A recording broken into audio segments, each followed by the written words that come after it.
Ladies and listeners, 90 Day Fiancé, let's watch. My name is Dr. Kirk Honda. I'm a therapist and a professor. Let's see if anything interesting comes out of my face. Hey, so if you don't know, the Ferry system in the Puget Sound is this wonderful, and that's a perfect Seattle scene right there. I know we're about to talk about Mike and Natalie. The clouds. Now, right now it's summertime and it hasn't rained in Seattle in, 2 months or something, which is kind of typical for our summers. But from fall and winter and spring, it always looks like that. It's usually not raining. Honestly, it doesn't rain a lot in Seattle. But it's almost always overcast. I mean, I should say it rains a lot, but it's not very heavy rain and it doesn't last a long time. But anyway, this is such a Northwest scene right here. Like, I might even know exactly what ferry that is. And if you ever get a chance to come to Seattle, walk on the ferry, just park down by the waterfront, which is also nice. And then you walk on the ferry, and it's pretty cheap. It's like a bus ride essentially, and you get to go over to whatever little town is on the other side. You get to visit there. You get an ice cream cone. You get back on. You get to see the sunset. It's the skyline of Seattle. Anyway, let's watch.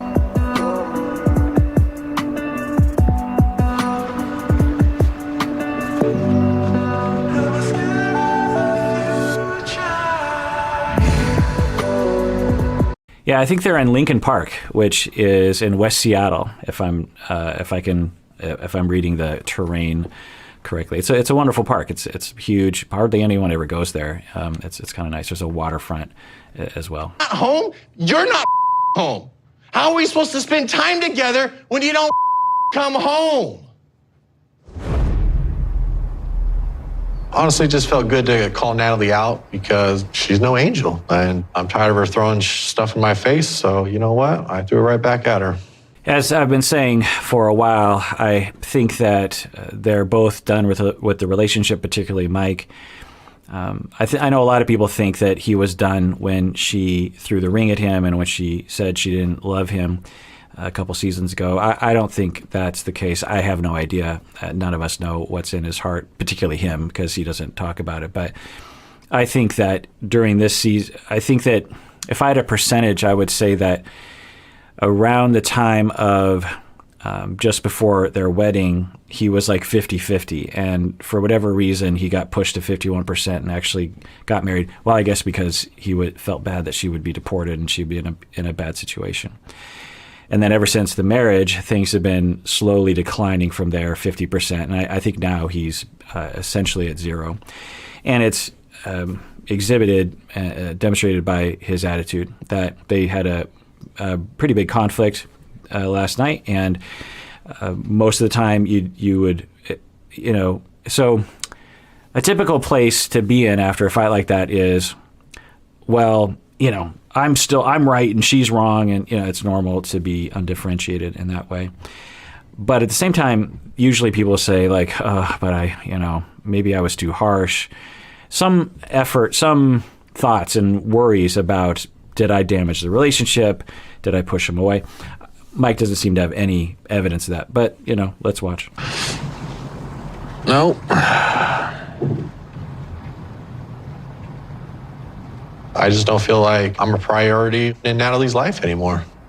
I just feel like she doesn't care. But I mean, I can't just keep it in and keep going like this. And we just can't avoid this no more. Yeah, that's the theme of him lately, which is a message, a feeling of being neglected. And I don't doubt that he feels that way. Now, I think most people, including Natalie, would say that he did a lot to push her away. And that's why she is not close to him emotionally or physically anymore. But it's interesting that in the end, when things seem to be at the end, he's able to be vulnerable and talk about missing her or feeling neglected. I've been hypothesizing that he's so at the wit's end that he doesn't mind being vulnerable anymore. And you'll see this actually. So the avoidant attachment disorder, the avoidant attachment styled individual will sometimes, and we're talking about possibly 1 billion people on the planet, given the percentages. Maybe 2 billion people exhibit on the avoidant attachment side. So there's a lot of people. It's hard to generalize. But I think Mike fits potentially a profile of someone that will, when comfortable, when feeling like things are going okay, they will be distant and like two ships in the night kind of a thing. And because they're content and their safe place is to avoid. Their safe place is to feel close enough and secure enough, but without any vulnerability and being cold, but not mean, but almost like two ships a night. You're in the presence of each other, but you're not really with each other. Because to be really with each other would be too scary for them. And so in those instances, there will be not a lot of communication, not a lot of vulnerability. And I think we saw that particularly when, well, actually, let me modify this a little bit. When things are going really well, there is some vulnerability and playfulness and contact and extending themselves to the other person, kind of. Not terribly so, but a little bit. And I think we saw that in the very first season with the two of them. When things are going not so well, but not terribly, then we enter that cruising speed where you're two ships in the night. And it's like, well, we have a relationship. It's not great, but there's no point in saying anything. I'll just be over here on my own. But I need that person at least close to me enough, so I'm preserving the relationship. Then but there's not a lot of vulnerability in that place. Then there's this third mode where the relationship seems to be like breaking up, even if it's just like for an hour, where the person's just like, I've had it. Then the person feels like I can be vulnerable.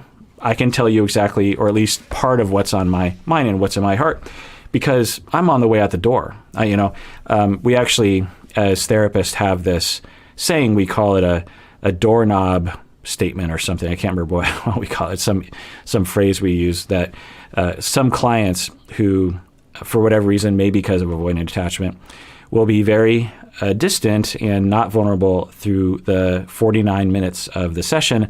And then the last minute, they will go to the doorknob and they'll turn around. They'll be like, oh yeah, and by the way, da-da-da. And it is this safe place of, I'm on my way out the door. I don't have anything to lose. I can finally just be myself. And now I'm going to be more vulnerable. And I don't know, but Mike seems to be exhibiting some of that. What did you write to her? He said, I hope you're feeling better. I know yesterday was tough on you. It definitely wasn't any easier with what was said between me and you. Down here walking at a beautiful park, thinking about you. I hope to hear from you soon. Interesting text, because that's not what I thought. I thought he was going to text her and say, like, go to hell. I don't ever want to see you again. But he actually texted this really nice thing, which we haven't been privy to their texts, right? And so I wonder if he actually, and that's also true as well for some avoidant people. They will be extremely vulnerable and playful and sweet and kind over text, but in person, it's really hard for them. So for some people, phones and maybe even social media gives them that extra layer of protection so that they can relax and actually be vulnerable and functional. So is that what's happening? I don't know. Let's rewind that, because to hear him say what he just said is in stark contrast to pretty much everything we've seen over the past 2 seasons. I hope you're feeling better. I know yesterday was tough on you. It definitely wasn't any easier with what was said between me and you. Down here walking at a beautiful park, thinking about you. I hope to hear from you soon. Yeah, and I don't know, but it just makes you wonder if their entire relationship was through text, if it would be a lot better, given how easy, because has he ever said those words out loud to her? Even when he asked her to marry her, right? It's like, here you go. I wonder if we're seeing some of that evidence of feeling more safe through some kind of veil, some sort of opaqueness of what texting is.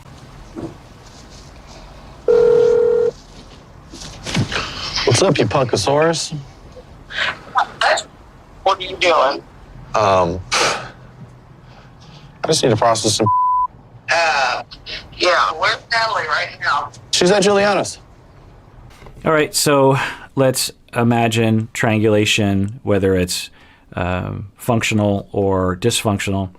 Now, the evaluation of functional or dysfunctional triangulation depends on the circumstance, and I think their relationship is basically at an end. So it might be actually a functional triangle at this point for the mom to help Mike move on. But I don't know. Let's look at what. So if I were the mom, given what I think Mike is going to be expressing, I would focus on Mike. I would say, well, what do you want to do? I'll support you in where you are at. And this is actually a good piece of advice to everyone. Up until this point, watching Mike, there's been a lot of strife. And if you are Mike's mom or friend, then you might think, just move on. And I'm quite positive a lot of you right now are thinking that.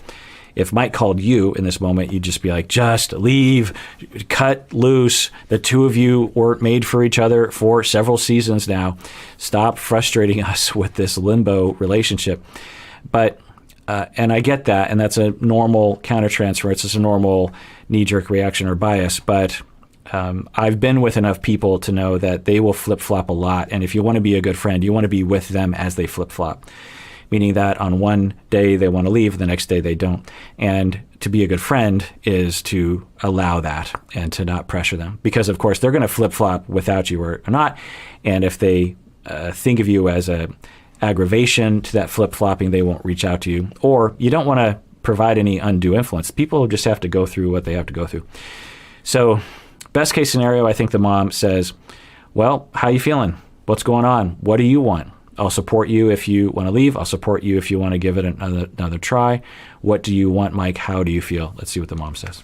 Why is she at Juliana's? I want to know the same answer.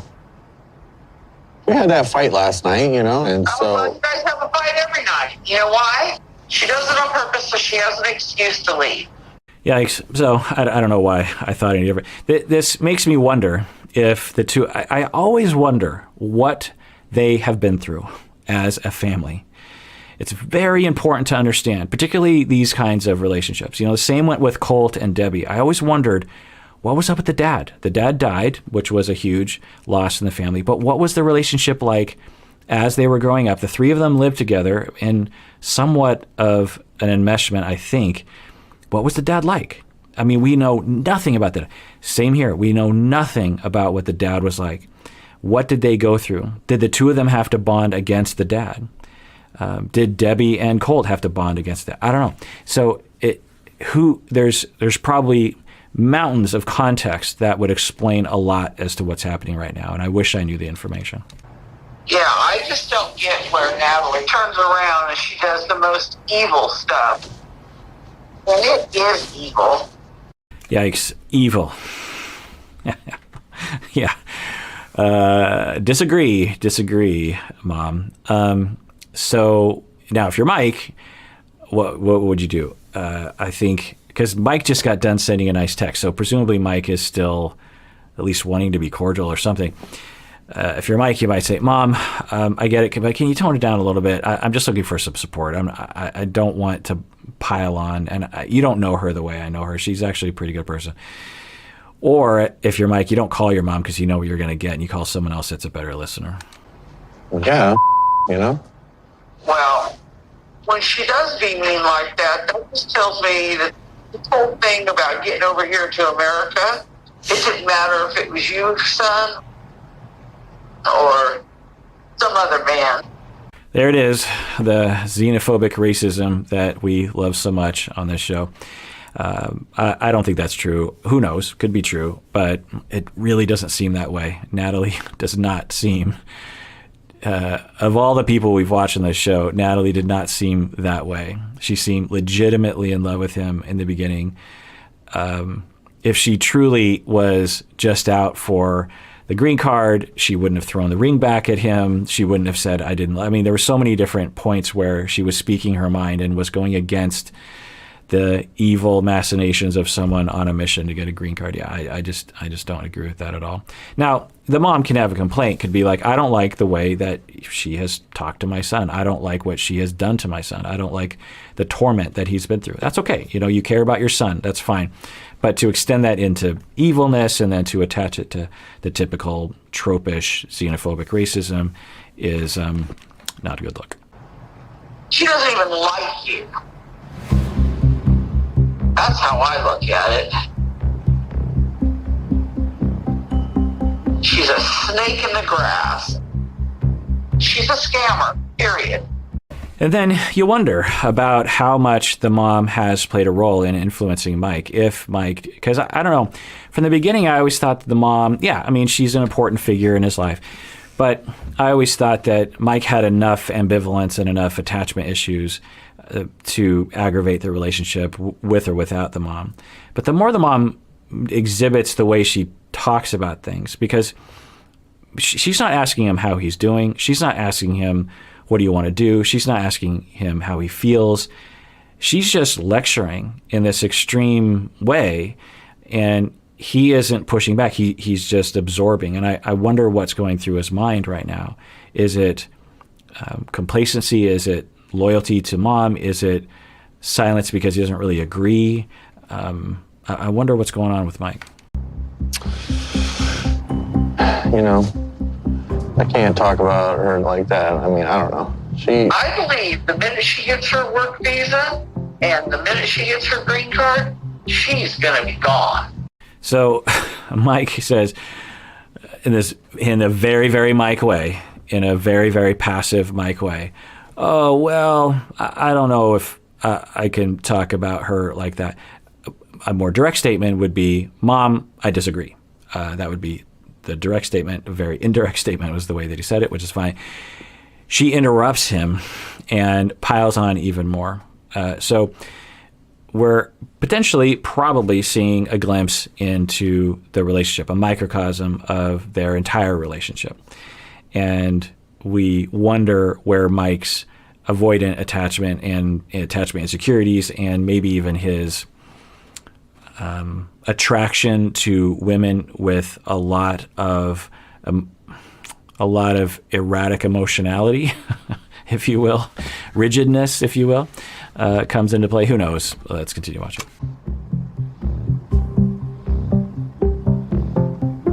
I guess time will tell on that one, won't it? Well, it probably won't be long, right? Okay, so I'm really going to try to drill down on this a little bit because he, was really upset. He texts Natalie this kind of sweet message. She doesn't respond. He's in a vulnerable place. He wants to talk to Natalie, calls his mom, and the mom just starts lecturing. And he is saying, well, I don't know if I'm going to go that far with Natalie. And then she interrupts, piles on even more, and then he says one of his classic statements, like, well, time will tell. I think that's what he said. This is a very Mike statement.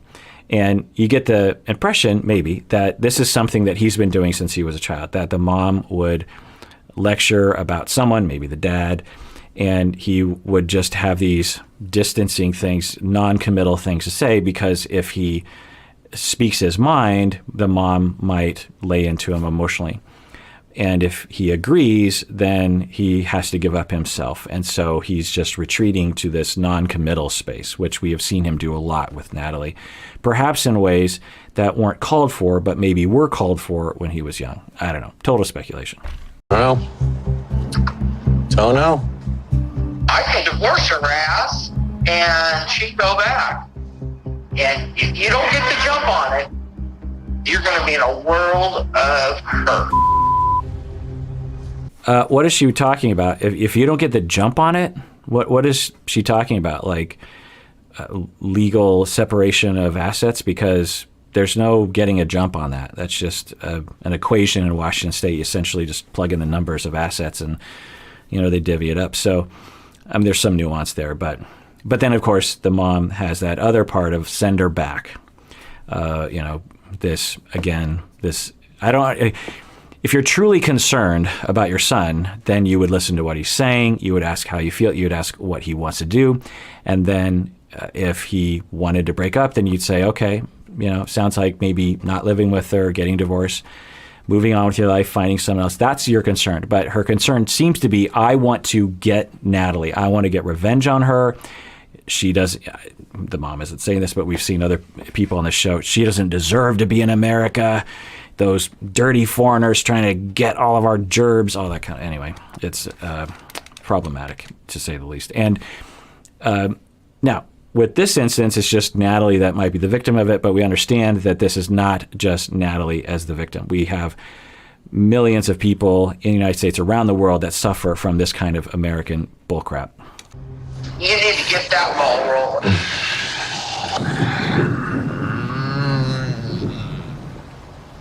I will say, including, while I'm on this soapbox, my ancestors, my family members, people I knew being locked up during World War II because they had different faces. They had Japanese faces. They had brown skin, and they were born here in the Seattle area.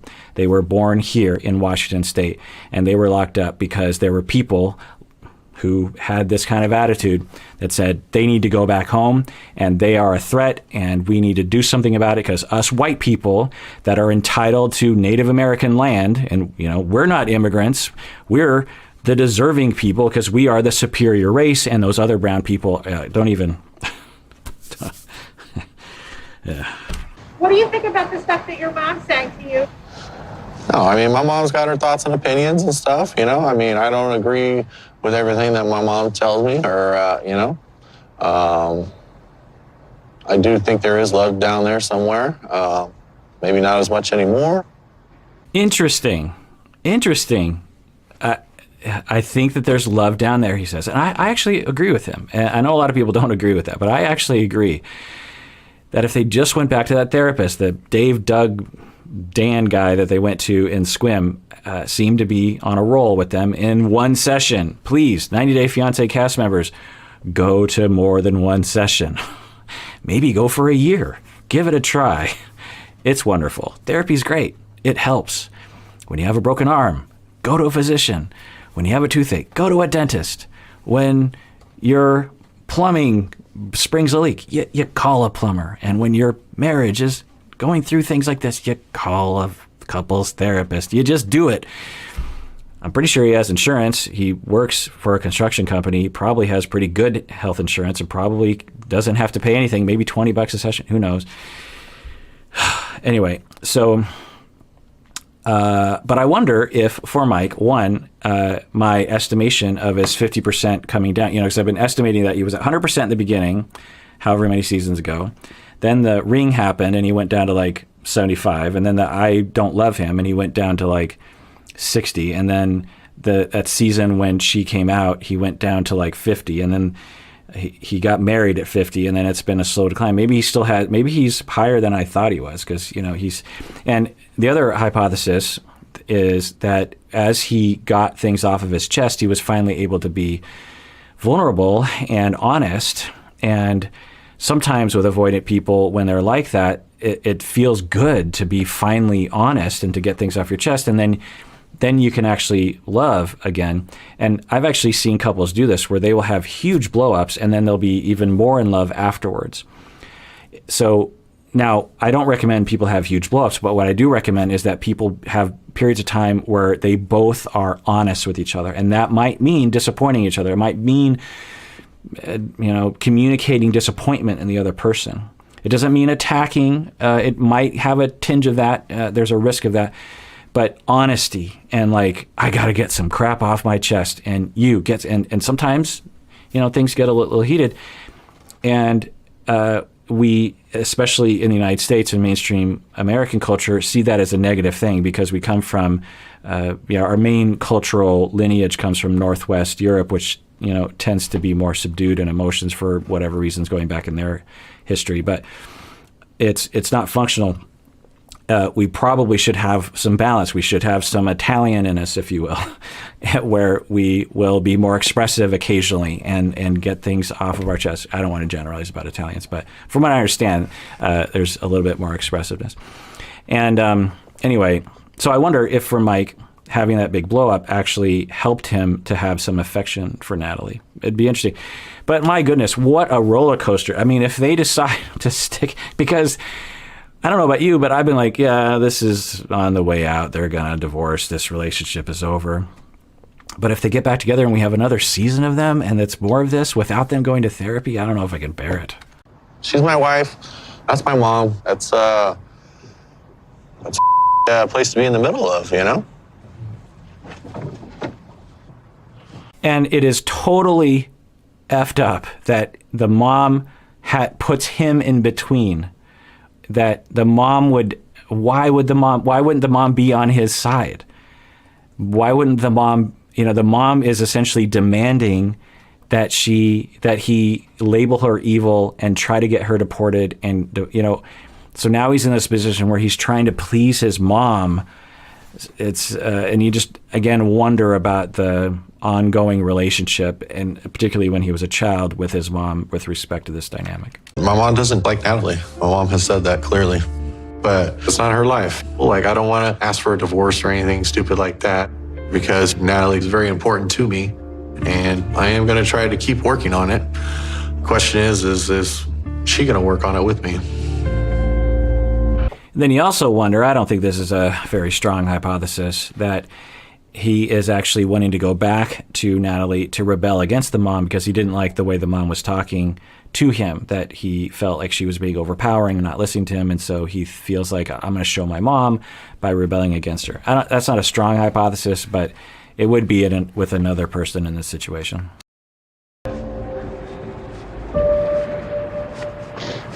All right, well, that does it for that episode. If you didn't know already, we have an audio podcast that you can get on your phone and listen.